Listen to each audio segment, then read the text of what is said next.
உலகத்திலேயே செம ஸ்ட்ராங்கான பாதுகாப்பு, யாராலும் ஊடுருவ முடியாத ராடார் வளையம், எங்களை யாராலும் தொடக்கூட முடியாதுன்னு கெத்தா சுத்திட்டு இருந்த அமெரிக்காவுல கோட்டைக்கே புகுந்து ஒரு ஆள் குண்டு போட்டுட்டு அசால்ட்டா திரும்பி வந்திருக்காருன்னு நம்புவீங்களா?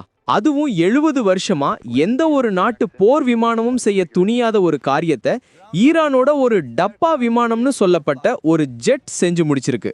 அமெரிக்காவோட பெண்டகனையே அலறவிட்ட அந்த ஈரானிய பைலட் யாரு? அவர் எப்படி ராடார் கண்ணுல மண்ணை தூவி போட்டு உள்ள போனாரு? அமெரிக்காவோட அந்த பாதுகாப்பான பிம்பம் எப்படி சுக்குநூறா உடைஞ்சுது? வாங்க, ஈரானோட அந்த மாஸ் ஸ்கெட்சை பத்தி புள்ளி விவரத்தோட அக்குவேரா ஆணிவேரா பார்ப்போம். அமெரிக்காவும் இஸ்ரேலும் ஈரான் மேல தாக்குதல் நடத்த ஆரம்பிச்ச புதுசுல ஈரானோட ஒரு போர் விமானம் கடந்த 70 வருஷத்துல எந்த ஒரு நாட்டு விமானமும் செய்யாத ஒரு செம கெத்தான காரியத்தை செஞ்சிருச்சு. அமெரிக்கா மற்றும் அவங்க கூட்டாளிகளோட ஏவுகணை பாதுகாப்பு சிஸ்டத்தை எல்லாம் டிமிக்கி கொடுத்துட்டு குவைட்ல செம ஸ்ட்ராங்கா இருந்த அமெரிக்க ராணுவ பேஸை தாக்கிட்டாங்க. இது அமெரிக்காவோட பென்டகனுக்கு பெரிய அசிங்கமாயிடுச்சு. அதே சமயம் ஈரான் சொந்தமா செஞ்ச ஏரோஸ்பேஸ் டெக்னாலஜி எவ்வளவு பவர்ஃபுல்னு உலகத்துக்கே காட்டிடுச்சு. யுத்தம் ஆரம்பிச்சப்போ உலகமே ஏவுகணை வீச்சு, ட்ரோன் தாக்குதல்னு அதையே வேடிக்கை பார்த்துட்டு இருந்ததால இந்த ஒரு மாசான சம்பவம் யாருடைய கண்ணுக்கும் பெருசா தெரியாம போயிடுச்சு. மார்ச் மாசம் ஆரம்பத்துல பழைய F-5 மாடலை வச்சு ஈரான் டெவலப் பண்ண ஒரு அட்வான்ஸ் போர் விமானம் ஈரான்ல இருக்கிற குசஸ்தான் பகுதியில இருந்து கிளம்புச்சு. அங்க இருந்து பெர்ஷியன் வளைகுடா வழியா தரைமட்டத்துக்கு ரொம்ப பக்கத்திலேயே லோ ஆல்டிடியூட்ல குவைத்தை நோக்கி பறந்து வந்துச்சு. குண்டுகளை சுமந்துட்டு வந்த அந்த விமானம் ஈராக் பார்டர் பக்கத்துல இருக்கிற கேம்ப் பியூரிங் என்கிற முக்கியமான அமெரிக்க பேஸோட ஹைடெக் பாதுகாப்பு வளையத்தை உடைச்சுக்கிட்டு உள்ள புகுந்துடுச்சு. பைலட் கரெக்டா குண்டுகளை வீசினாரு, அது கரெக்டா பேஸ்ல விழுந்துச்சு. அப்புறம் என்ன, அசால்ட்டா அந்த விமானம் ஈரான் போய் சேர்ந்துடுச்சு. மொத்த மிஷனும் செம சக்சஸ். அப்புறமா அமெரிக்க அதிகாரிகளை மீடியா கிட்ட ஒத்துக்கிட்டாங்க. கொரிய போருக்கு அப்புறம் இத்தனை வருஷத்துல ஒரு போர் விமானம் அமெரிக்க பேஸ தாக்குனது இதுதான் முதல் முறையாம். அமெரிக்காவை யாராலும் அசைக்க முடியாதுன்னு இருந்த சீனை இது உடைச்சிடுச்சு. ஈரான் விமானப்படையெல்லாம் பழைய டப்பான்னு சொன்ன வெஸ்டர்ன் நாடுகளுக்கு அவங்க இன்னும் செம டேஞ்சரான ஆளுங்க தான் இது புரிய வச்சிருச்சு. இந்த அட்டாக் ஏதோ அதிர்ஷ்டத்துல நடந்ததில்ல, சம தெளிவான பிளான், டெக்னிக்கல் ஸ்கில், அப்புறம் அமெரிக்க பாதுகாப்புல எங்க ஓட்டு இருக்குன்னு பார்த்து செஞ்ச ஒரு வேலைன்னு எக்ஸ்பர்ட் சொல்றாங்க. அந்த ஈரானிய பைலட்டோட தைரியத்தை மெச்சியே ஆகணும். ராடார் சிஸ்டத்துல இருக்கிற ஒரு பெரிய குறைய அவர் சூப்பரா பயன்படுத்திக்கிட்டாரு. தரையில இருந்தோ அல்லது தண்ணிக்கு மேலேயோ சில மீட்டர் உயரத்திலேயே பறந்து வந்ததால அமெரிக்காவோட பேட்ரியாட் ஏவுகணை ராடார்களுக்கு இந்த விமானம் எங்க இருக்குன்னே தெரியல. அந்த ராடார்லாம் உயரமா வரதைத்தான் கண்டுபிடிக்கும். இவ்ளோ கீழே வரதால பூமியோட வளைவும் தரையில இருக்கிற மத்த டிஸ்டர்பன்ஸும் சேர்ந்து அந்த விமானத்தை ராடார்ல இருந்து மறைச்சிடுச்சு.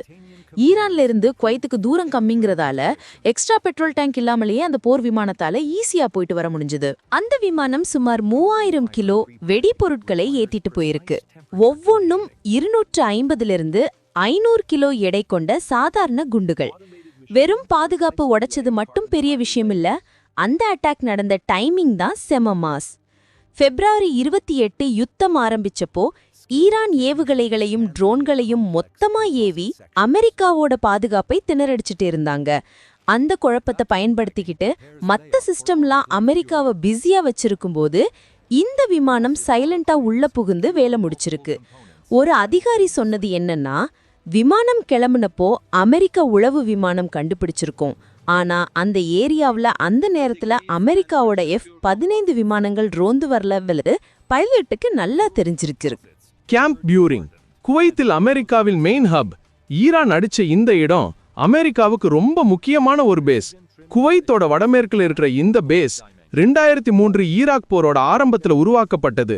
அமெரிக்க ராணுவம் அந்த பக்கமா எங்க போனாலும் முதல்ல இங்க வந்துதான் தங்கி ட்ரைனிங் எடுத்துட்டு போவாங்க. இது ஒரு முக்கியமான நுழைவு வாயில் மாதிரி. இங்கதான் எக்கச்சக்கமான வண்டிங்க, ஆயுதங்கள்னு எல்லாத்தையும் அமெரிக்கா ஸ்டாக் வச்சிருக்காங்க. ஆனா இவ்வளவு வசதி இருந்தும் தரையோடு தரையா வர்றத கண்டுபிடிக்க முடியாதுங்கிற அந்த ஒரு சின்ன குறைய ஈரான் சூப்பரா பயன்படுத்திக்கிச்சு. ஈரானின் சொந்த தயாரிப்பு கௌசர் குண்டு போட்டது 70களில் வந்த பழைய அமெரிக்க விமானம் இல்ல, அது ஈரானே சொந்தமா தயாரிச்ச கௌசர் என்கிற போர் விமானம். 1987லேயே ஈரானிய இன்ஜினியர்கள் இந்த வேலையை ஆரம்பிச்சிட்டாங்க. அமெரிக்கா டிசைனை வச்சே எப்படி சொந்தமா செய்யலாம்னு பிளான் பண்ணாங்க. 2018 வந்த இந்த கௌசர் தான் இதுல ரொம்ப லேட்டஸ்ட் மாடல். இதுல பழைய மீட்டர்லாம் கிடையாது, செம மாடர்னான டிஜிட்டல் ஸ்கிரீன்லாம் இருக்கு.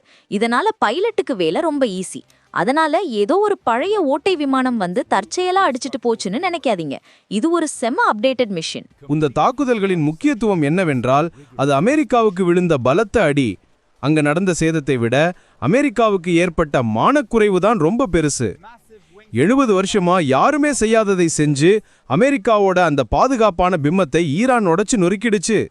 அமெரிக்காவுக்கு இதோட மெசேஜ் ரொம்ப தெளிவு. உங்க பேஸ் எவ்வளவு ஸ்ட்ராங்கா இருந்தாலும் நாங்க நினைச்சா ஓட்டை போடுவோம் என்பதுதான் அது. சோ மேட்டர் என்னன்னா, கையில ஆயுதம் இருக்கிறவனை விட அந்த ஆயுதத்தை எப்படி சரியான இடத்துல பிரயோகிக்கணும்னு தெரிஞ்சவன் தான் ஜெயிக்கிறான். அமெரிக்காவோட கோடிக்கணக்கான டாலர் மதிப்புள்ள டெக்னாலஜிய ஈரானோட ஒரு சின்ன டெக்னிக் காலி பண்ணிடுச்சு. இந்த சம்பவம் அமெரிக்காவுக்கு ஒரு பெரிய பாடமாவே அமைஞ்சிருக்கு. நாங்க யாரையும் மதிப்போம், ஆனா யாரையும் பார்த்து பயப்பட மாட்டோம்னு ஈரான் இந்த அட்டாக் மூலமா உலகத்துக்கே உரக்க சொல்லிருக்காங்க. இந்த ஈரானிய பைலட்டோட தில்ல பத்தி நீங்க என்ன நினைக்கிறீங்க? இது அமெரிக்காவோட கவனக்குறைவா இல்ல ஈரானோட அபாரமான வளர்ச்சியா? உங்களோட கருத்தை மறக்காம கீழே கமெண்ட்ல சொல்லுங்க. இந்த வீடியோ உங்களுக்கு பிடிச்சிருந்தா அந்த லைக் பட்டனை தட்டிட்டு நம்ம சேனலுக்கு சப்ஸ்கிரைப் பண்ணி பெல் ஐக்கானை அமைக்கிடுங்க. அப்பதான் இது மாதிரி விறுவிறுப்பான செய்திகளை நீங்க மிஸ் பண்ணாம பார்க்க முடியும். அடுத்த வீடியோல இதை விட ஒரு இன்ட்ரெஸ்டிங்கான விஷயத்தோட உங்களை சந்திக்கிறேன். நன்றி.